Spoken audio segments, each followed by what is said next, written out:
Welcome to today's deep dive, and we're going to get into power dynamics. Ooh, power dynamic. And we're going to use a bunch of different sources. Okay. One of the big ones is going to be Robert Greene's 48 Laws of Power.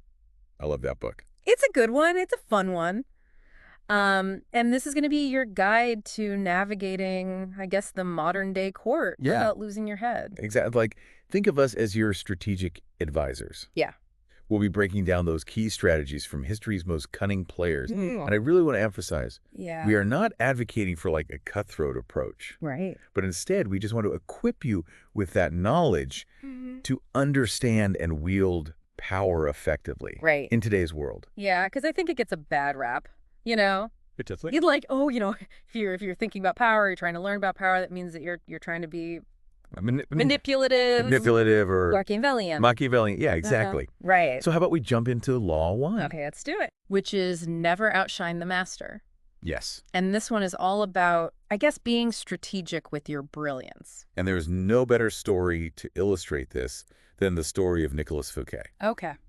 So he threw this extravagant party for King Louis XIV, thinking he'd impress the king, showing off his wealth and his connections. So it's kind of like a look what I can do kind of party? Exactly. Like, look at my power. I'm so great. Okay. But let's just say things didn't exactly go according to plan. I'm guessing not if it's in this book. Yeah, Fouquet's lavish display actually backfired spectacularly. Okay. See, Louis XIV was known for his vanity. Right. It was the Sun King, I mean. Exactly, the Sun King. So he saw Fouquet's extravagance as a direct threat to his own power. So instead of being impressed, he felt kind of eclipsed. Exactly. He was like, who is this guy trying to upstage me? Yeah. I'm the Sun King here. And, well, let's just say poor Fouquet ended up imprisoned. Wow. It's a classic example of how misreading those power dynamics can have serious consequences. Yeah. And I think it's something that a lot of people don't think about, especially in the workplace. Totally. Like you said, you don't want to be a yes man. Right. You don't have to be a yes man to not, do that. Yeah. To not outshine. To not make your boss feel... To not make your boss feel insecure. Threatened. Yeah. So it's really about being perceptive, I think. Absolutely. Recognizing your superior's strengths, like making them feel valued and like finding ways to present your ideas so that they're building upon their ideas. Yes. Not like, look at my great idea that has nothing to do with what you've been doing. And a brilliant example of that is Galileo with the Medici family. Oh, yeah. Right. So instead of just like showcasing his astronomical discovery, he cleverly tied them into the family's symbolism. Right. So it's like not just look what I found, but look what I found. And it like reflects upon you. Exactly. He made his findings reflect the Medici's greatness, amplifying their power, even on a cosmic scale. I mean, that is smart. That's really using your smarts there. Yeah. Okay, so you've got these really great examples of kings and, people discovering galaxies. Right. But how do we as just like normal people, in the real world, how do we apply this? Well, let's look at Caesar Borgia. Okay. He was known for being incredibly vain and insecure. Okay. And there was this charming young prince, Ettore Manfredi. Okay. Who posed no real threat to him. Okay. But Caesar being, Caesar. Yeah. Let's just say Manfredi met a rather unfortunate end. Oh. Yeah. So like even unintentionally outshining your boss can be dangerous. Absolutely. Especially if they're prone to insecurity. Yeah, that makes sense. Even if you're not doing it intentionally, you've got to be mindful of the power dynamics at play. Right. And ensure that your brilliance enhances, not overshadows. Okay. Those above you. So don't be too shiny. Yeah.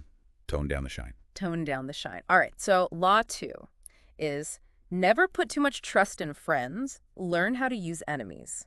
Ooh. Now, this one is a little counterintuitive, I think. It is a bit counterintuitive. But the story of Emperor Michael III and his trusted friend Basilius really illustrates this well. It does. So Michael basically elevated Basilius from a simple groom to a powerful advisor. He did showered him with favors, too. Okay. That seems like a recipe for disaster. It was a recipe for disaster. Okay. Basilius, ultimately driven by ambition and I think a sense of like entitlement, betrayed and murdered Michael. Wow. It's a stark reminder that power can really distort even the strongest friendships. Yeah, it makes you think twice about those blurred lines between work and friendship. Absolutely. You know, like just assuming that someone's going to be loyal to you just because you have that personal connection can really backfire. It's tricky because I think it's natural to want to be friends with your colleagues. Yeah. But you do need to maintain a degree of professional distance. Right. I think that can actually safeguard those relationships. Yeah. Protect everyone in the long run. Yeah, in the long run. So what about using enemies? Ooh. Like, I get the not trusting your friends too much. Yeah. But is there any, like, strategic value in using your enemies? Absolutely. Mm-hmm. So think about this, right? Okay. Former enemies who now work for you. Okay. They have a point to prove. They do. Their desire to redeem themselves, in your eyes, often translates into greater loyalty and effectiveness. So they're working harder. They're working hard to prove themselves. Yeah. To prove that you are right, to give them a chance. Okay. And, you know, that is interesting. It really challenges that whole, like, keep your friends close and your enemies closer thing. Right. It's not really about keeping them close. Yeah. It's about recognizing their potential value. Okay. And I think that having a few, like, declared opponents can be beneficial because it provides clarity. Okay. Like, you know where you stand and who you need to navigate carefully. Oh. So it's almost like it makes the game board a little bit easier to understand. Exactly. Yeah. You can see the pieces more clearly. I like that. All right, so let's move on to Law 3, conceal your intentions. Oh. Now, this is where I feel like we're getting into, like, you know. We're going deeper. We're getting deeper, yeah. And I think Otto von Bismarck's actions are a great example of this. Yes, they are. So he was a staunch advocate for a unified Germany. He was. But he publicly supported Austria. He did. Which is a country that he later went to war against. That's right. So was he just, like, playing the long game? He was playing the long game. Okay. He was using deception as a tool to achieve his ultimate goal. So he was, like, pretending to be their friend to get what he wanted ultimately. Precisely. His actions seemed contradictory in the moment. Right. But they served a larger purpose. Yeah. They helped him secure the power he needed. To go to war with them. To orchestrate the very war that he seemingly opposed. Wow. Okay, that is some serious strategic thinking. Yeah. It is a masterclass in real politics. But how do we apply this in our everyday lives? Yeah. Where the stakes aren't, you know, forming a new country. Right. It's more like, you know, getting a promotion or something. Yeah, so in everyday life, it's more about mastering the art of subtlety. Oh, okay. You know, it's not about, like, you know, full-blown deception. It's about being deliberately vague. Okay. Speaking less. Okay. Cultivating an unreadable poker face. You know, these are all ways to conceal your intentions. So it's like being a little mysterious, not letting people know all the time exactly what you're thinking or what you're planning. You want to keep them guessing. Oh, You want to maintain that air of mystery. So I don't need to, like, go to spy school or anything. No. To I don't need to be James Bond. But just by practicing a little strategic ambiguity, you can keep the upper hand in any interaction. Okay, I like that. All right, let's go on to Law 4. All right.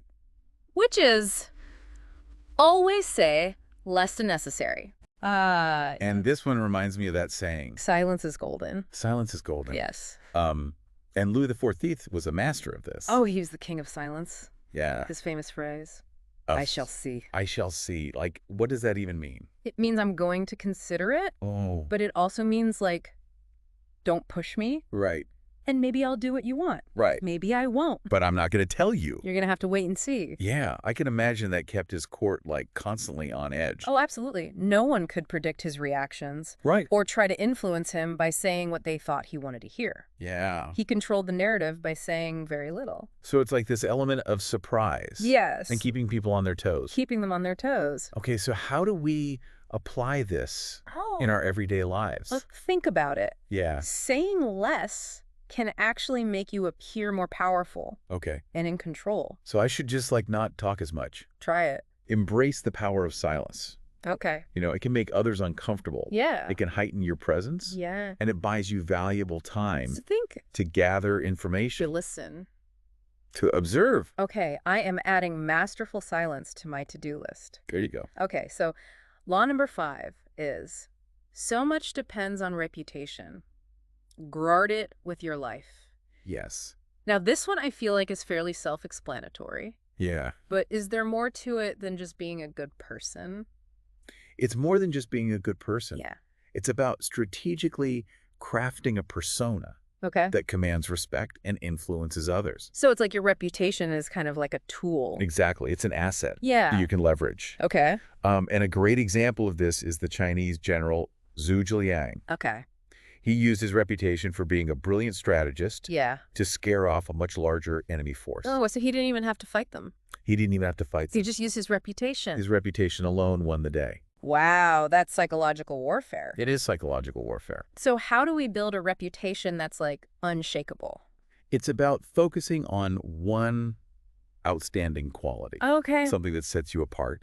Okay. And cultivating it relentlessly. So find your thing and be really good at it. Find your thing, be the best at it. Okay. And then guard that reputation with your life. Okay. And remember, when faced with attacks, Yeah. stay calm and collected. Okay. Defensiveness betrays insecurity. It does. And it can damage your reputation. So it's almost like if someone's like attacking your reputation, you just like... Let it roll off your back. Yeah. Stay calm. Okay. Don't react emotionally. So I guess it's kind of like actions speak louder than words. Exactly. If you're just like, you know, calm and collected and like whatever. Right. It's almost like it makes their attacks less effective. Exactly. They lose their power. Interesting. But there's another side to this as well. Oh. Strategically targeting an enemy's reputation Oh. can be a very powerful tactic. Okay. Especially if you have less power yourself. So if I'm like the underdog, If you're the underdog, I should be going after their reputation. it can be an effective strategy because you're hitting them where it hurts. Yeah. Yeah. And because you might not have a large reputation yet, Right. you also have a smaller target. That makes sense. That makes sense. But it's important to do this carefully. Right. You don't want to look like the jerk. Exactly. You don't want to appear petty or vindictive. Yeah. You have to play it smart.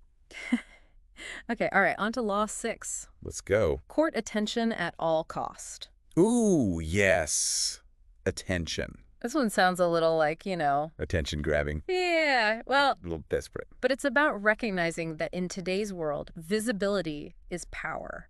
Okay. You know, Right. in a world overflowing with information and content and noise, Right. you have to stand out Okay. to be noticed. Like B.T. Barnum. P.T. Barnum, the master showman. Yes. He was brilliant at this. Yeah. He understood the power of spectacle. Yeah. And I feel like he didn't even care if it was good attention or bad attention. You're absolutely right. Even negative attention could work to his advantage. Really? Do you remember the story of his boss staging a near lynching? Oh, yeah. To drum up publicity. Exactly. What? Yeah, so his boss basically spread a rumor that Barnum was a wanted murderer, Oh, my gosh. which almost led to a mob attack. Wow. But in the end, it created so much buzz that Yeah. the circus was packed every night. I guess there's no such thing as bad publicity. Well, in Barnum's world, there wasn't. Okay. He knew that controversy amplified his visibility, Right. made him unforgettable. So he just like leaned into it. He leaned into it. Wow. Okay, so he like created this image that people would remember. Exactly. But then there was like the brick man. Like the brick man. That one was just so weird. Yeah, just a guy laying bricks for no reason. Yeah. But people were fascinated. Yeah, they're like, what is he doing? What is he doing? I gotta see it. I got to see it.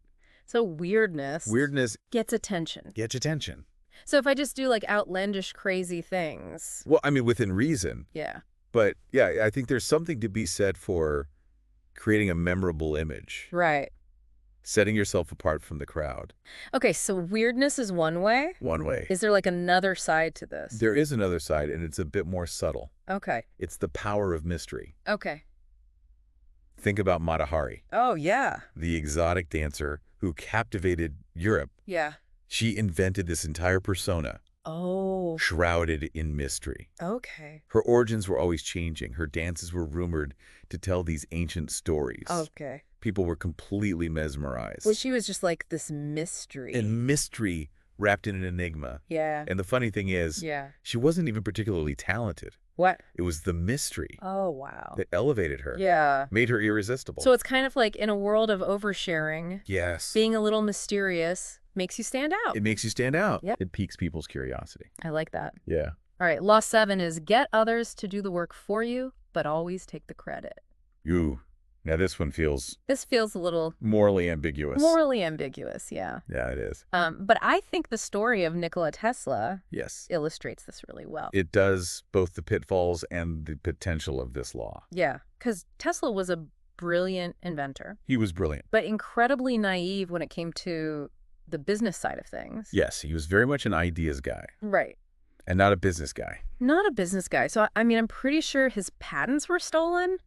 They were. And then other people like Edison and Westinghouse took credit for his work. All the time. All the time. So it's like he was doing all the work. Right. But then other people were getting the credit. And the money. Yeah. Yes. So it's a classic tale of like the brilliant mind overshadowed by the savvy businessman. It is. Yeah. It is.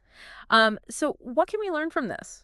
Well, I think the key takeaway is you need to be vigilant about protecting your intellectual property. Okay, so like copyright your stuff. Yes. Exactly. Trademark. All that stuff. All of it. You know, seek out talented collaborators. Yeah. But make sure you're positioned to get the credit.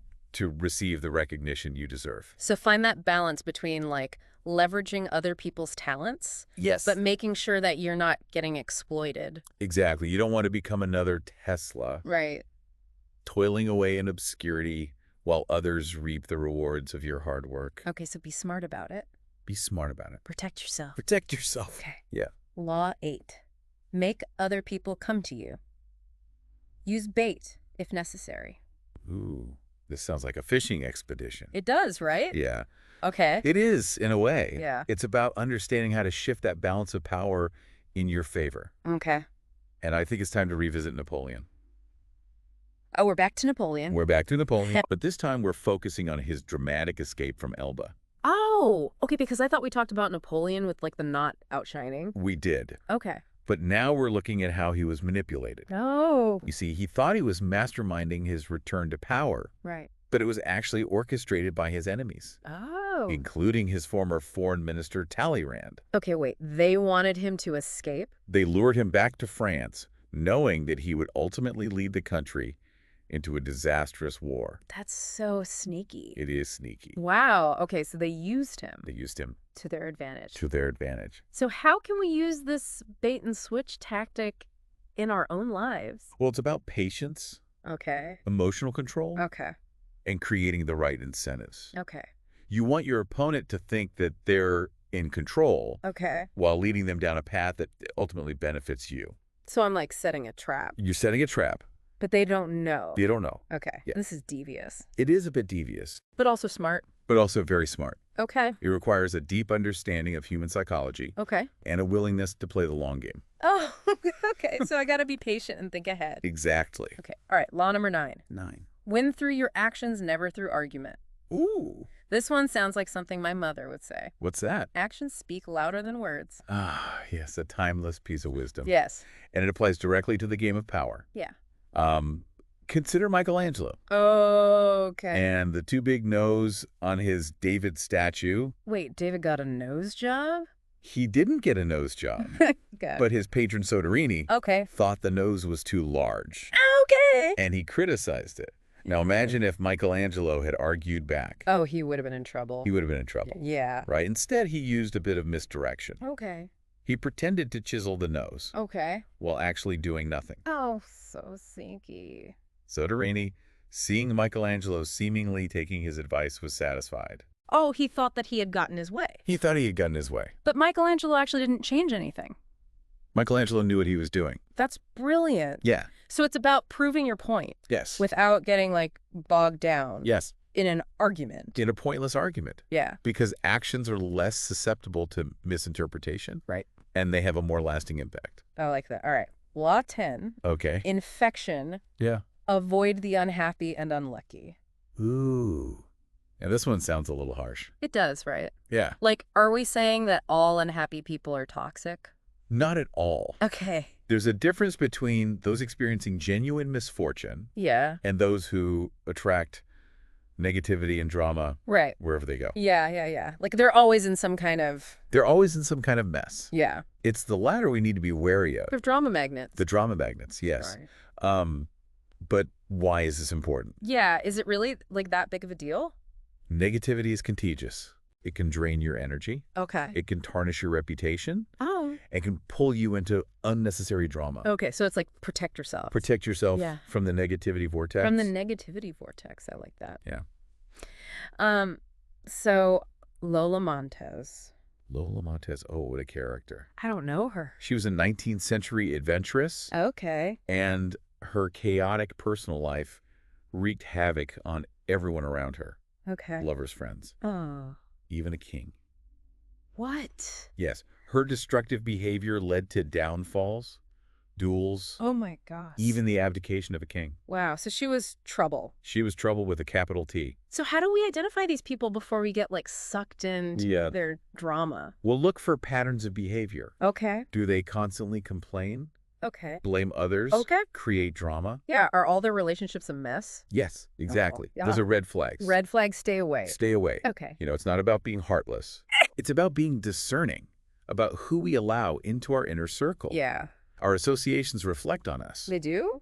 And aligning ourselves with negativity will inevitably have consequences. I think that's good advice for life in general. Absolutely. Okay. Law 11. Mm-hmm. Learn to keep people dependent on you. Okay. Now, this one feels like it goes against everything we've talked about. It does seem a bit counterintuitive. Yeah. Right. Because, like, independence is good. Independence is good, Right. but it's not the whole story. Okay. Strategic dependence can actually be a powerful path to power. Okay. Think about Otto von Bismarck again. Back to Bismarck. Back to Bismarck, the Iron Chancellor. Yeah.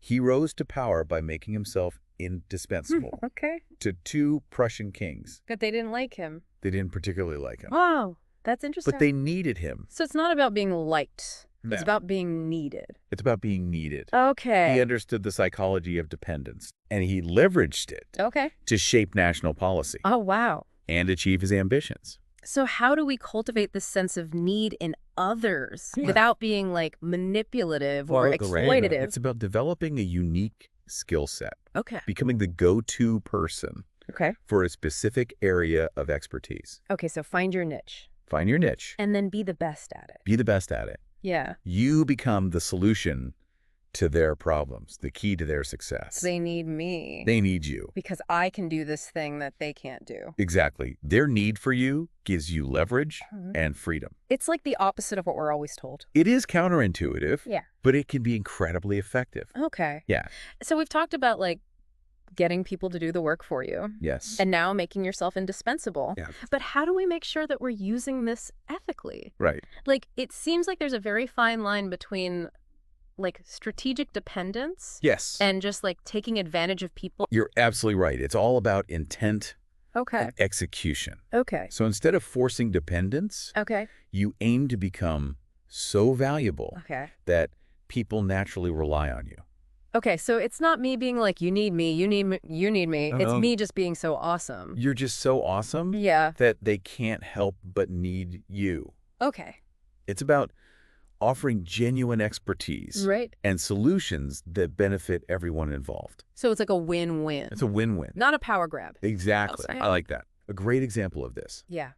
is Oprah Winfrey, Oh, yeah. right? She built an empire Yeah. by understanding what people needed. Yeah. Connection, inspiration, a sense of community. Yeah. And then she created a platform Right. that fulfilled those needs. Yeah. And so people naturally gravitate towards her. They do. Yeah. People depend on her for guidance and entertainment because she consistently delivers value. Right. Yeah. So she... Not manipulating them. Yeah. It's about being so good Yeah. that they can't imagine not needing you. Okay. Yeah. That makes sense. So Law 12, use selective honesty and generosity to disarm your victim. Ooh. Now this one sounds a little Machiavellian. Yeah, a bit sneaky. So are we saying that we should be dishonest to get ahead? Not necessarily. It's more about understanding the power of calculated vulnerability. Okay. Think about the Trojan horse, Oh, yeah. right? The Greeks offered it as a gift, Yeah. a gesture of peace. Yeah. But it concealed a deadly surprise. Right. So it's about using generosity strategically Okay. to lower people's defenses and make them more receptive to your influence. So you're kind of like tricking them into trusting you.